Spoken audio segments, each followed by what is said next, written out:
Diluição de soluções. No nosso dia a dia, vários produtos devem ser diluídos antes do uso, como por exemplo os materiais de limpeza que trazem a instrução dissolver uma tampinha do conteúdo em 10 litros de água, ou mesmo os sucos concentrados, que dizem que para preparar uma jarra de suco, dissolver uma parte em 9 partes de água. E o que é diluir?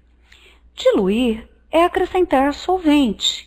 Então, eu tenho uma solução concentrada que eu vou adicionar água e obter, assim, uma segunda solução de concentração menor. Portanto, na diluição, a quantidade de soluto permanece inalterada, uma vez que estamos adicionando apenas solvente.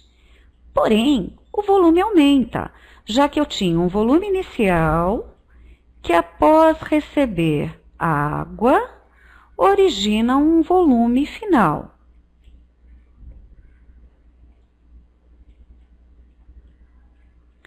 E a concentração diminui. Então, vejamos. Eu tenho aqui a solução inicial, que ao receber água dará origem à solução final. Esta solução inicial tem uma concentração comum dada pela relação entre a massa do soluto e o volume da solução.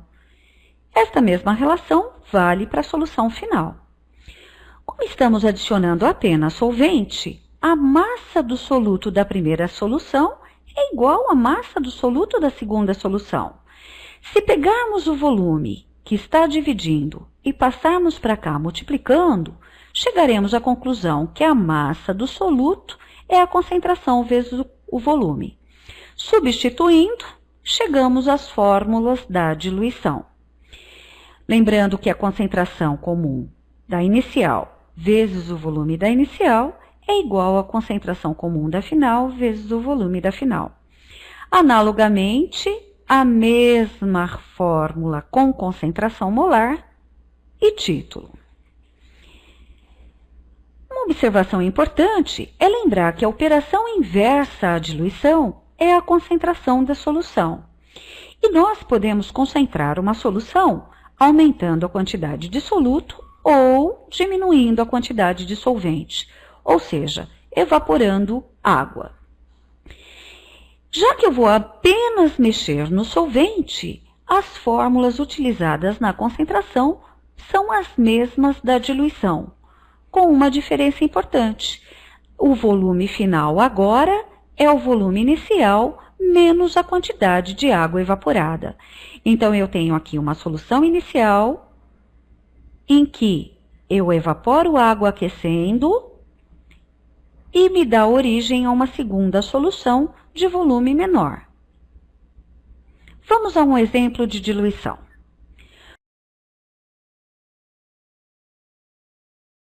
Um laboratorista precisa preparar uma solução aquosa, 0,8 mol por litro de Na2SO4, aproveitando 200 ml de uma solução aquosa deste sal na concentração de 1,6 mols por litro. Veja, ele já tem uma solução pronta na concentração de 1,6 mols e, a partir dela, ele quer obter uma solução mais diluída. Como ele deverá proceder? A concentração molar da solução já existente, solução inicial, 1,6. O volume inicial, 200 ml. A concentração molar da que ele quer obter, portanto, a concentração molar final, é 0,8. Qual será o volume final que ele conseguirá obter? Aplicando a fórmula da diluição e efetuando os cálculos, eu chego a um volume final de 400 ml. Ora, este é o volume final. Como ele já tem inicialmente 200 ml, ele deverá acrescentar 200 ml de água. Conclusão. O laboratorista deverá adicionar 200 ml de água aos 200 ml de solução 1,6 mols por litro para obter a solução desejada na concentração de 0,8 mols por litro.